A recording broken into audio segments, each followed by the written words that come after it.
My sister and I were playing a game in our house. We didn't notice the strange shadows moving outside the glass sliding door. The world had been full of zombies. For 6 years now, the apocalypse had changed everything. We were still alive, far away from the city, in a small, deserted village. It wasn't easy. Every day was dangerous, and survival was harder. One day, a car stopped near our house. I went outside with my toy gun. The man looked at me and asked, "Where are your parents?" I didn't answer. He smiled and said, "Let's meet next time." Then they left. That night, I took my sister and locked all the doors and windows. Outside, a few zombies stood near the fence, waiting, but they didn't come in. Everything stayed quiet until morning. I checked the bullets in my gun's magazine. It looked like a toy, but it wasn't.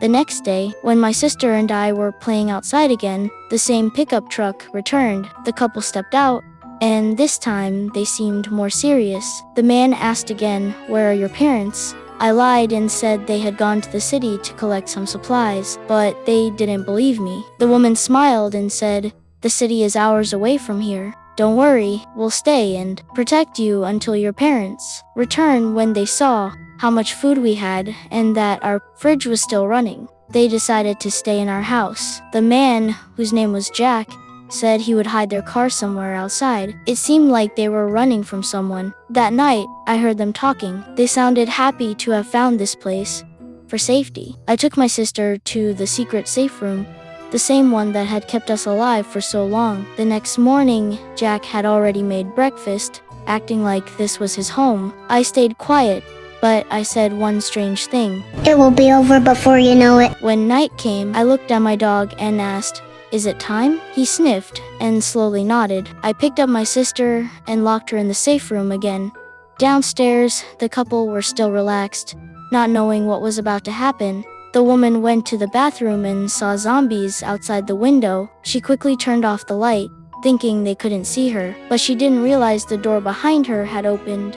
Jack must have sensed something wrong. He grabbed his gun and ran to her. When he got there, she was already lying on the floor, covered in blood. After that, no one ever saw the couple again. My sister and I went back to playing our games, just like nothing had happened. It wasn't the first time strangers had come here. At that time, a man with long hair was walking through the forest. He stepped carefully over the snow, looking around. He noticed the traps I had set. Following the marks, he eventually found our villa. Suddenly, my sister appeared in front of him. Before he could react, I shot a tranquilizer dart into his neck. He fell instantly. That was one of my survival tricks: never let anyone come close before knowing who they are. When he woke up, I was already pointing my gun at him. After asking a few questions, I learned his name was Den. He said he was a special forces soldier, just passing through, heading north to find his wife. Something about him felt different. Unlike others we had met, he didn't want our food or medicine. He only wanted his weapon back. That made me curious, but also cautious. I decided to make a deal with him. If he wanted his weapon, he had to help me generate electricity for the villa. He looked around and asked, "Where are your parents?" This time, I didn't lie. I told him my father was a scientist who had gone missing long ago, and my mother was a security agent who had gone on a mission recently. She should be back soon. He looked surprised when he saw the treadmill that powered the house. I guess he didn't expect a home running on someone's footsteps. Suddenly, a zombie appeared outside the window. Before I could stop him, Den grabbed an iron rod and ran out. He came back covered in blood after killing it. I shouted, "Why did you kill it? The windows are bulletproof. They can't get in." Without saying much, he got on the treadmill and started running to keep the house powered. By night, he was completely exhausted. My sister circled him a few times and said, "You stink," before running away laughing. Den went to take a bath, and my sister even handed him a hair clip through the door. The next morning, I went out to check the traps, like I did every day. It kept the zombies from getting too close. One of them had caught a walker, still moving. While I was out, Den explored the villa. He looked around my mother's study and found a car key on the desk. He went to the garage, but realized the car was broken. Then his eyes caught a small room in the corner. He probably thought it was a tool room and tried to open it. Just then, I came back and stopped him. After spending a whole day with Den, me and my sister seemed to understand that Den was not a bad guy. So that night, We didn't go to the safe room, but for some reason, I locked one of my hands with handcuffs. Early that morning, I went to check the traps again. The zombie from yesterday's trap was still there, struggling. I stood there, thinking about what to do next. Through the fog, I saw Den walking toward me. He looked tense, staring at a body caught in the trap. I realized he thought it was my mother. Later, before he could move, I blocked his way and told him to stay back. He didn't understand and got angry. I saw him sneaking into the tool shed I had stopped him from opening yesterday. Inside, he found an old blanket and saw deep scratches on the wall. I didn't know what he was thinking, but his eyes looked different after that.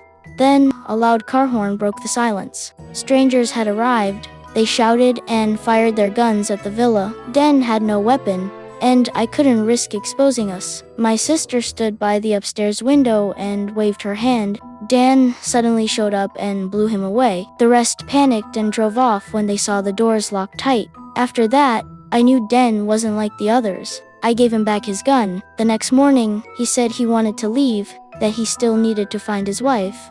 He told me he wanted to take me and my sister with him to keep us safe, but I refused. I told him I had to stay. My mother would come back. I was sure of it. Just then, the sound of an engine echoed outside. The robbers had returned, this time with more people. I heard my sister scream. They had taken her. Den and I ran out, ready to fight, when suddenly 2 gunshots cracked through the air. The robbers fell instantly. It was my mother. She stood there with her rifle, alive. Relief hit me, but it didn't last long. Den fell to the ground, clutching his chest, blood spreading fast. When he woke up later, he was tied with a rope. My mother and I watched from upstairs as he stumbled inside, confused but alive. That's when my mother, Lena, told him the truth. Ordinary infected lose their minds completely, but there's a rare kind, a special infection that keeps human awareness while healing the body. Den was one of them. That's why he survived the gunshot, but when badly hurt, they eventually lose control and go mad before recovering again. He listened quietly, realizing he was something in between life and death. Then, my mother told him something else. I was the same. The couple who came before him, I had killed them after losing control. That's why I always handcuffed myself at night. That's why my dog stayed close. He could smell when I was about to go mad. Den looked at me with something between sadness and understanding. He finally knew why I was still alive. One afternoon, I heard a car horn echoing from the woods. My mother, Lena, was standing in front of them, holding my sister close. The man leading them had a white beard. He said his daughter had run away with someone, and he had brought his men to search for her. My mother promised that if she found any trace of them, she'd let him know. After a while, the man left, but it seemed he didn't really want to.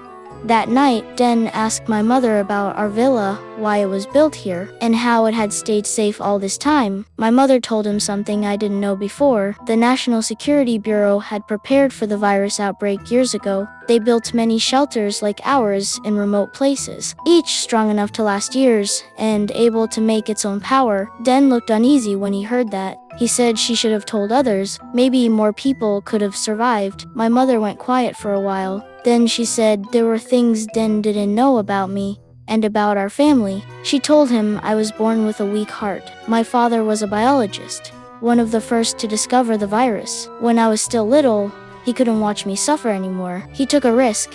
He injected the virus into me, hoping it could fix my heart. It didn't go as he planned. The virus changed me into something else, a special kind of infected. It kept me alive, but I wasn't the same. My father didn't live long after that. He was bitten and turned. My mother was the one who ended his life.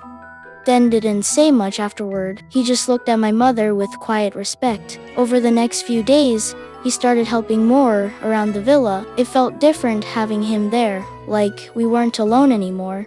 But one evening, the dog started whining softly. I knew what that meant. My time was coming again. I locked myself in the room. The screaming started soon after. I couldn't control it. The pain, the madness. I could only hear my mother crying outside the door, waiting for it to end. Den took over the night watch so my mother could rest. When I woke up the next morning, everything was quiet again. But then something terrible happened. My sister fainted. My mother rushed to her and realized her heart had stopped. She had the same disease I once had.